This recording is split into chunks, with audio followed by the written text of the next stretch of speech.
Seja muito bem-vindo a mais um vídeo do Corpo Astral. Dando continuidade ao projeto de leitura do livro A Gênese, de Allan Kardec. No episódio de hoje, iniciaremos o capítulo 7, Esboço Geológico da Terra. Lembrando que este capítulo é dividido em 8 sessões. Hoje nós iniciaremos a sessão Períodos Geológicos, com os tópicos de 1 a 6. Se você quiser, acompanhe o livro enquanto ouve, isso ajudará no processo de estudo. Para ter acesso ao livro, confira o link na bio do nosso Instagram, @canal Corpo Astral. Curta e compartilhe este vídeo para fazer com que essas reflexões ajudem a cada vez mais pessoas. Siga o canal e ative o sininho para receber notificações de lançamentos. Sem mais delongas, vamos ao conteúdo. Capítulo 7, Esboço Geológico da Terra. Seção, Períodos Geológicos. Tópico 1. Se li. A Terra conserva em si os traços evidentes da sua formação. Acompanham-se-lhe as fases com precisão matemática, nos diferentes terrenos que lhe constituem o arcabouço. O conjunto desses estudos forma a ciência chamada geologia, ciência nascida deste século XIX, e que projetou luz sobre a tão controvertida questão da origem do globo terreno e da dos seres vivos que o habitam. Neste ponto, não há simples hipótese, há o resultado rigoroso da observação dos fatos e, diante dos fatos, nenhuma dúvida se justifica. A história da formação da Terra está escrita nas camadas geológicas, de maneira bem mais certa do que nos livros preconcebidos, porque é a própria natureza que fala, que se põe a nu, e não a imaginação dos homens a criar sistemas. Desde que se notem traços de fogo, pode dizer-se com certeza que houve fogo ali, onde se vejam os da água. Pode dizer-se que a água ali esteve, desde que se observem os de animais, pode dizer-se que viveram aí animais.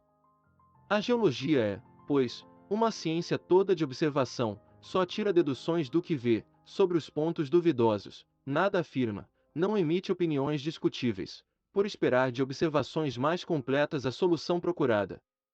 Sem as descobertas da geologia, como sem as da astronomia, a gênese do mundo ainda estaria nas trevas da lenda. Graças a elas, o homem conhece hoje a história da sua habitação, tendo desmoronado, para não mais tornar a erguer-se, a estrutura de fábulas que lhe rodeavam o berço. Tópico 2.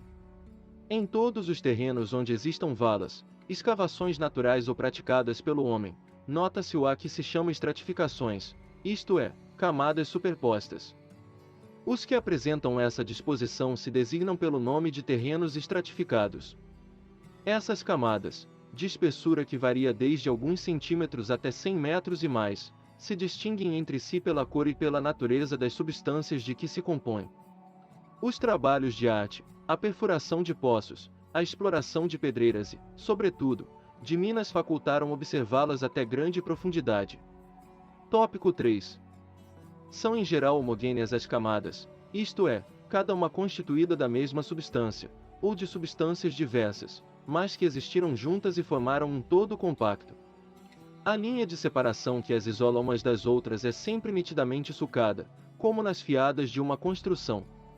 Em nenhuma parte se apresentam misturadas e sumidas umas nas outras, nos pontos de seus respectivos limites, como se dá, por exemplo, com as cores do prisma e do arco-íris. Por esses caracteres, reconhece-se que elas se formaram sucessivamente, depositando-se uma sobre outra, em condições e por causas diferentes. As mais profundas são, naturalmente, as que se formaram em primeiro lugar, tendo-se formado posteriormente as mais superficiais. A última de todas, a que se acha na superfície, é a camada da terra vegetal, que deve suas propriedades aos detritos de matérias orgânicas provenientes das plantas e dos animais. Tópico 4. As camadas inferiores, colocadas abaixo da camada vegetal, receberam em geologia o nome de rochas, palavra que, nessa acepção, nem sempre implica a ideia de uma substância pedrosa, significando antes um leito ou banco feito de uma substância mineral qualquer. Umas são formadas de areia, de argila ou de terra argilosa, de marna, de seixos rolados, outras o são de pedras propriamente ditas, mais ou menos duras, tais como os grés, os mármores, a cré, os calcários ou pedras calcárias, as pedras molares, ou carvões de pedra, os asfaltos, etc. Disse que uma rocha é mais ou menos possante, conforme é mais ou menos considerável a sua espessura.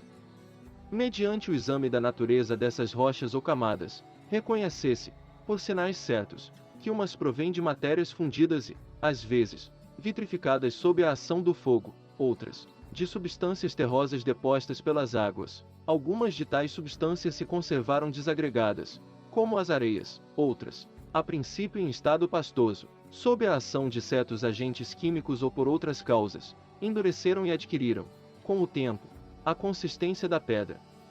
Os bancos de pedras superpostas denunciam depósitos sucessivos. O fogo e a água participaram, pois, da formação dos materiais que compõem o arcabouço sólido do globo terráqueo. Tópico 5. A posição normal das camadas terrosas ou pedregosas, provenientes de depósitos aquosos, é a horizontal. Ao vermos essas planícies imensas, que por vezes se estendem a perder de vista, de perfeita horizontalidade, lisas como se as tivessem nivelado com um rolo compressor, ou esses vales profundos, tão planos como a superfície de um lago, podemos estar certos de que, em época mais ou menos afastada, tais lugares estiveram por longo tempo cobertos de águas tranquilas que, ao se retirarem, deixaram em seco as terras que elas depositaram enquanto ali permaneceram. Retiradas as águas, essas terras se cobriram de vegetação. Se, em vez de terras gordas, limosas, argilosas, ou marnosas, próprias a assimilar os princípios nutritivos, as águas apenas depositaram areias siliciosas, sem agregação, temos as planícies arenosas que constituem as charnecas e os desertos, dos quais nos podem dar pequena ideia os depósitos que ficam das inundações parciais e os que formam as aluviões na embocadura dos rios. Tópico 6. Conquanto a horizontal seja a posição mais generalizada e a que normalmente assumem as formações aquosas, não é raro verem-se, nos países montanhosos e em extensões bem grandes, rochas duras, cuja natureza indica que foram formadas em posição inclinada, até por vezes, vertical. Ora, como, segundo as leis de equilíbrio dos líquidos e da gravidade, os depósitos aquosos somente em planos horizontais podem formar-se, pois os que se formam sobre planos inclinados são arrastados pelas correntes e pelo próprio peso para as baixadas, evidente se torna que tais depósitos foram levantados por uma força qualquer, depois de se terem solidificado ou transformado em pedras. Destas considerações se pode concluir, com certeza, que todas as camadas pedrosas que, provindo de depósitos aquosos, se encontram em posição perfeitamente horizontal, foram formadas, durante séculos, por águas tranquilas e que, todas as vezes que se achem em posição inclinada, o solo foi convulsionado e deslocado posteriormente, por subversões gerais ou parciais, mais ou menos consideráveis. Este foi o vídeo de hoje. Se você gostou, compartilhe com seus amigos, e ajude a esse conteúdo chegar mais longe. Para mais vídeos, acesse nosso canal e confira nossas playlists. Nos ajude a manter o canal contribuindo com qualquer quantia em nosso Padrim, Apoia-se, ou no Patreon. Parte dos valores arrecadados serão doados para instituições de caridade todo final do mês, e o comprovante da doação é divulgado em nosso Instagram. Um agradecimento especial para Lisa Sophie Gruber. Muita força e paz para você. Até a próxima!